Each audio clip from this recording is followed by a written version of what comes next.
এই যে পাকিস্তানের সমর্থন দেয়া নিয়ে জামাতের যে অবস্থান, তারা যেটি বলার চেষ্টা করেন যে তারা পাকিস্তানের পক্ষে রাজনৈতিকভাবে অবস্থান নিয়েছিলেন। কিন্তু ২৫শে মার্চের পরে যে গণহত্যা হয়েছে, হত্যা হয়েছে, ধর্ষণ হয়েছে, লুণ্ঠন হয়েছে, বাড়িঘরে আগুন দিয়ে পুড়িয়ে দেওয়া হয়েছে। এই ধরনের কোনো অপরাধের সাথে জামাত রাজনৈতিকভাবে সম্পৃক্ত ছিল না বা জামাতের কোনো নেতাও সম্পৃক্ত ছিল না।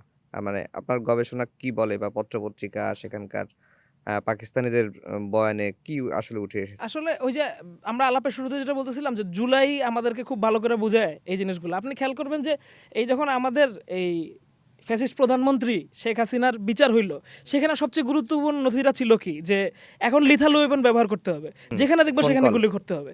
এই যে একটা অথরিটেরিয়ান পোস্টে থেকে এই কথাটা বলা, আমরা মতিউর রহমান নিজামীর এরকম অনেক কলাম দেখতে পাই, অনেক বক্তৃতা দেখতে পাই। বদর দিবসে উনি রাজাকার বাহিনীর উদ্দেশ্যে বলতেছেন যে যেখানেই তথাকথিত মুক্তি বাহিনী দুষ্কৃতিকারীদেরকে দেখবে সেখানে তাদেরকে খতম করে ফেলবে।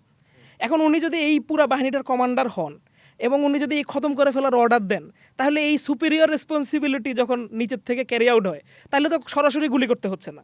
ধরেন যুদ্ধ অপরাধ বা গণহত্যার বিষয়টা আমরা অনেক সময় এই সরাসরি গুলির বিষয়টাতে বুঝি। এটা নিয়ে খুব ভালো কাজ হচ্ছে জর্জ স্ট্যান্টনের।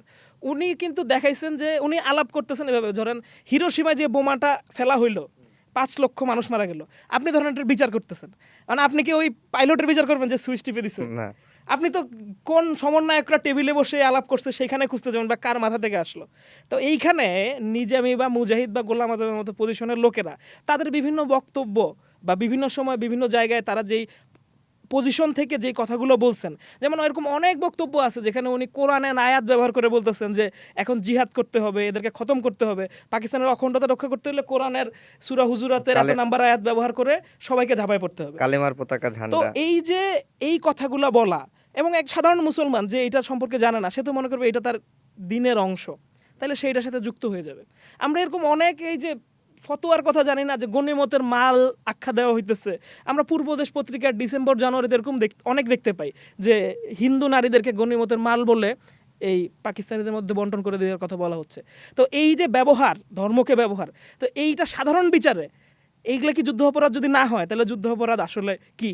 আর এই যেটা হচ্ছে ফৌজদারি অপরাধ, সেটার বিষয়ে আমি আসলে খুব ভালো কথা বলতে পারবো, কারণ ওইটার এক্সপার্টিজ আমার নাই। নাই। কিন্তু যেই ডকুমেন্টেড জিনিসগুলো আছে সেগুলাই আমার কাছে মনে হয় আলাপ করার জন্য অনেক। এই যে বীরশ্রেষ্ঠ মতিউর রহমান নিয়ে আপনার একটা কনটেন্ট দেখেছিলাম। জি জি জি। মানে বীরশ্রেষ্ঠ মতিউর রহমান এবং রশিদ রশিদ মিনহাজের মিনহাজ, হ্যাঁ। এই গল্পটা একটু শুনি। আচ্ছা, এটা খুব ইন্টারেস্টিং একটা গল্প যে পৃথিবীর ইতিহাসে একমাত্র ঘটনা যেখানে একই ঘটনায় দুইজন মানুষ মারা যান এবং দুইজন দুই দেশের সর্বোচ্চ বীর। আমরা জানি মতিউর রহমান এই 1971 সালে বাংলাদেশে মুক্তিযুদ্ধের সাথে যুক্ত হয়ে গেছিলেন। উনি একটা গ্রুপকে কিন্তু প্রশিক্ষণ দিচ্ছিলেন এবং একটা পর্যায়ে উনি পাকিস্তানে ব্যাক করেন। উনি বিমান বাহিনীতে ছিলেন আর কি। পাকিস্তানে ব্যাক করেন, উনি ভাবতেছিলেন পাকিস্তান থেকে একটা বিমান নিয়ে পালায় আসবেন।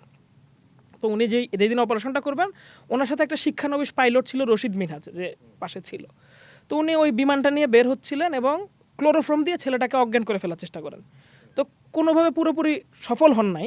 মানে ক্লোরোফর্ম দিলে হচ্ছে কি মতিউর রহমান মতিউর রহমান ওই ছেলেটাকে অজ্ঞান করবেন, অজ্ঞান যে করলেন। যেই ছেলেটা তার শিক্ষানবিশ পাইলট, উনি ওনাকে আচ্ছা। উড়ানো শেখাবেন। এরপরে বিমানটা নিয়ে উনি চলে আসবেন ভারতে এসে মুক্তিবাহিনীতে যোগ দিবেন আর কি। তো এই কাজটা করতে গিয়ে পুরোপুরি অজ্ঞান না হওয়াতে এই ছেলেটাও ধস্তাধস্তি করতে থাকে এবং এক পর্যায়ে ইজেক্ট বাটন চেপে দেয় আর কি। তখন দুইজনে পড়ে যায় এবং দুইজনই মারা যায়। এই ঘটনার পরে রশিদ মিনহাজকে পাকিস্তান সর্বোচ্চ সামরিক পদক হিলালি, মনে হয় কি জানি, নিশানি হায়দার ঈশানী হায়দার। ভূষিত করে এবং মতিউর রহমানকে গাদ্দার ইত্যাদি করে। আবার আমাদের দেশে আমরা মতিউর রহমানকে সর্বশ্রেষ্ঠ বলি, বীর শ্রেষ্ঠ বলি।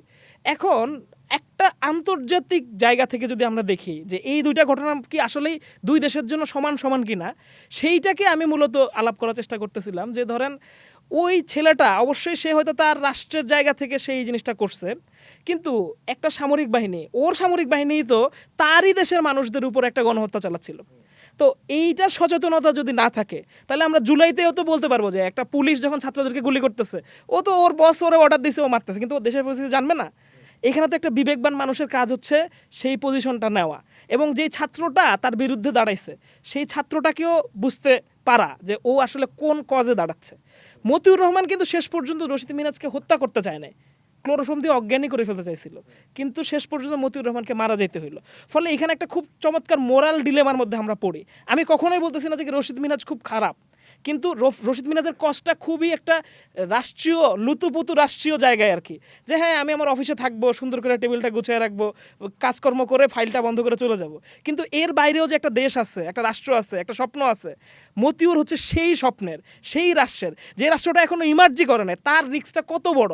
সে বাংলাদেশে ট্রেনিং দিচ্ছে, সে আবার একটা বিমান নিয়ে পালায় আসবে, ভারতে আসার পর একটা পাকিস্তানের বিমান ভারত কিভাবে নেবে আমরা কিন্তু কিছুই জানি না।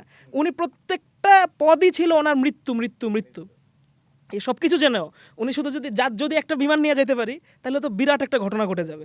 So, এই এই এই রশিদ মিনহাজকেও তো আমাদের জামাত ইসলামের নেতারা তো হ্যাঁ ওই সময় খুবই মারাত্মকভাবে মতিউর রহমান নিজামী একের পর এক পত্রিকায় কলাম লিখতেছিলেন যে মতিউর রহমান হচ্ছে গাদ্দার এবং রশিদ মিনহাজ হচ্ছে একজন বীর, এবং উনি বক্তৃতাও দেন যে কি আমাদের তরুণদেরকে রশিদ মিনহাজের মতো হইতে হবে।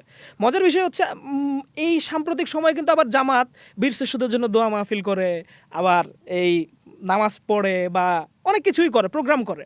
এবার আমাদের আসলে জামাত যদি পজিশনটা না নেয় যে ও আসলে কি মতিউর রহমানকে এখনো গাদ্দার মনে করে নাকি বীরশ্রেষ্ঠ মনে করে, তাহলে আমাদের জন্য একটু কঠিন হয়ে যায় আর কি। এই যে ৭১ আর ২৪কে আমরা এক হ্যাঁ, করে দেখি, হ্যাঁ। এটাই কি আসলে উচিত, বা এটা কি আসলে হয় কখনো যে ৭১ প্রথম স্বাধীনতা, ২৪ দ্বিতীয় স্বাধীনতা, স্বাধীনতার সাথে আমরা মিলিয়ে ফেলি? আসলে এটা হয় না আসলে, যে ৭১-এর সাথে যে ২৪-এর তুলনা, এই তুলনাটা আবার আমার মনে হয় কি অনেক বেশি পলিটিক্যালি আন্ডারস্ট্যান্ড করার একটা বিষয় আছে। যেমন প্রত্যেকটা বিষয় একটা প্রাইমারি ইম্পালস বলে একটা জিনিস থাকে, যে স্বাভাবিকভাবেই যে ছাত্ররা লক্ষ লক্ষ জনতা যখন রাস্তায় নেমে আসতেছে, তার কাছে অনুপ্রেরণা কোনটা? অনুপ্রেরণা তো হচ্ছে ৭১, সেই দেশের গানগুলো বাজতেছে, আমাদের দেয়ালগুলো গ্রাফিতিতে ভরে উঠতেছে।